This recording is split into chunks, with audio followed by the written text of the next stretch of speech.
So something else that I would love to hear about from you, you were the first person that I heard kind of talk against the crazy cat lady archetype, like cultural stereotype, the feminization of cat lovers. And I don't know, I just found that perspective really interesting. I'd love for you to share that a little. Yeah, thank you. So for me, and I can give you a lot of background on myself and kind of my school of thought, but I am a feminist through and through, and I actually went to school for women's studies, and I used to do work with an organization called Girls Rock, which I'm still super passionate about. An incredible project if anybody is looking for a great program for kids. It's called Girls Rock. It's in a lot of cities, but I used to work for them in North Carolina, and one of the things that I developed for them was this workshop about gender identity and kind of like the binaries around gender that we arbitrarily assign. So, for instance, just like the easiest thing is like pink is for girls, blue is for boys, like totally arbitrary, right?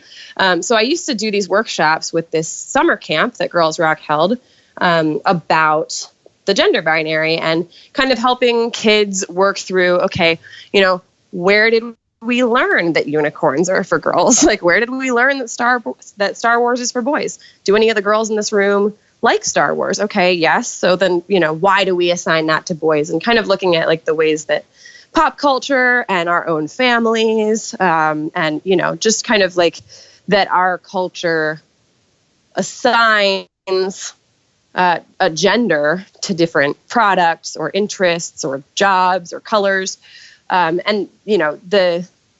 The conclusion of all of that is that that's a very limiting thing for both boys and girls, right? Because it stops a child who's, and like so easily influenced by the world around them. It stops them from being able to develop their interests, right? Because there's so much shame in liking something that's not in your box, right? Like you're not supposed to like.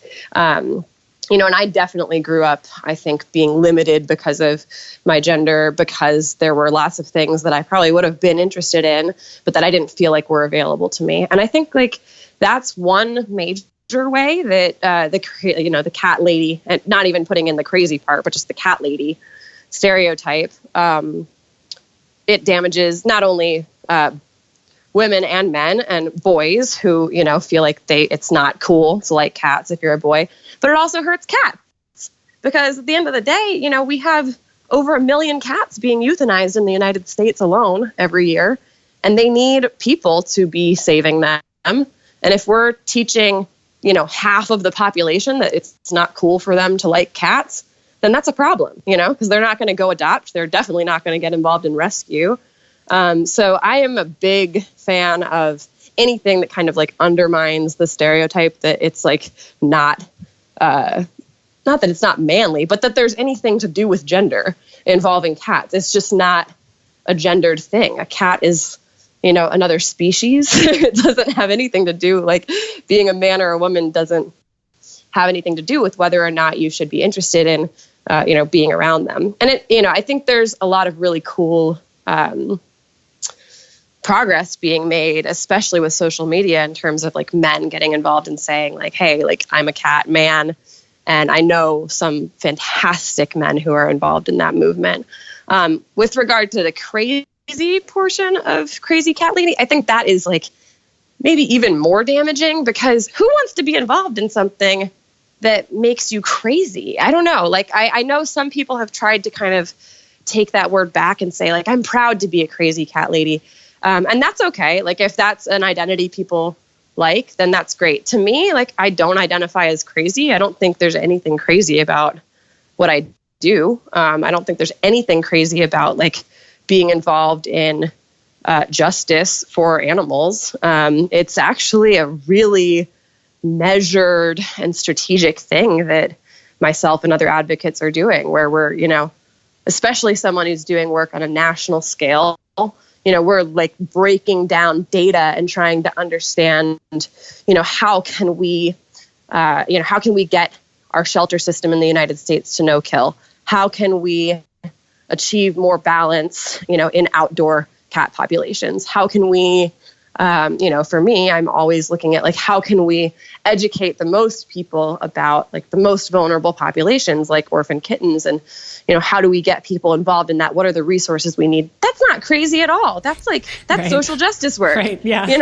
So to me, I'm like, it's offensive. Like, why would I be like, oh yeah, and I'm nuts? Like, I'm not nuts. I'm waking up every day working my ass off trying to solve like a very complex problem. And it has nothing to do with my gender. It has nothing to do with me being a crazy person. It just has to do with, for me, it's always been, I like the underdog, I like trying to stick up for the little guy. And that's why, I've been involved in a lot of social justice work, not just with animals, but certainly with, women's issues and a lot of stuff with young girls. But when it comes to animals, like I have just found that orphan kittens are one of the most vulnerable, complex, and misunderstood populations. And so that's who I've decided to focus on. But I don't know. To me, there's nothing crazy or gendered about it.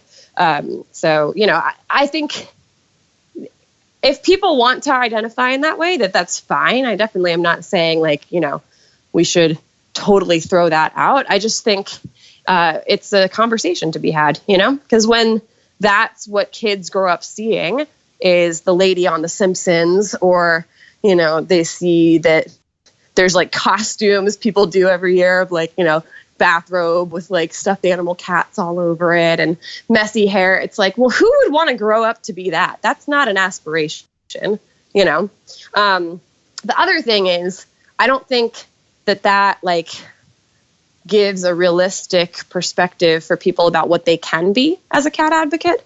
So a lot of people say to me, like, I can never do what you do because I'd have 30 cats. And it's like, well, where did they get that idea? They got that idea from pop culture. Yes. That like, if you're involved with cats, you will become crazy. It's like, well, who taught you that?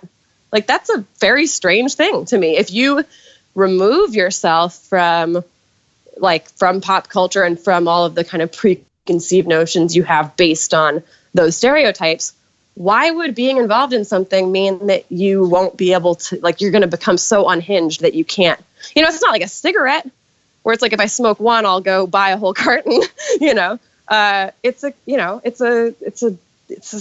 a justice thing. You're getting involved in rescuing a cat. That doesn't mean, okay, now I'm never going to be able to stop. And hey, man, if you're not able to stop doing anything, whether it's like drinking, drugs, putting new cats in your home, then like that's an issue for you to take up with. That's a personal issue. That's a personal issue. Yeah. That's not, that's something to be explored. I know tons of people who have gotten involved in cat rescue and have taken it too far because they didn't have healthy boundaries. But that doesn't mean that that's how it has to be. So I think, that's my long-winded answer to the crazy cat lady conundrum, is just that, there are other models of doing this. I am a person who tries to be very balanced. And, I know you said that you stopped drinking and stuff. I'm also sober.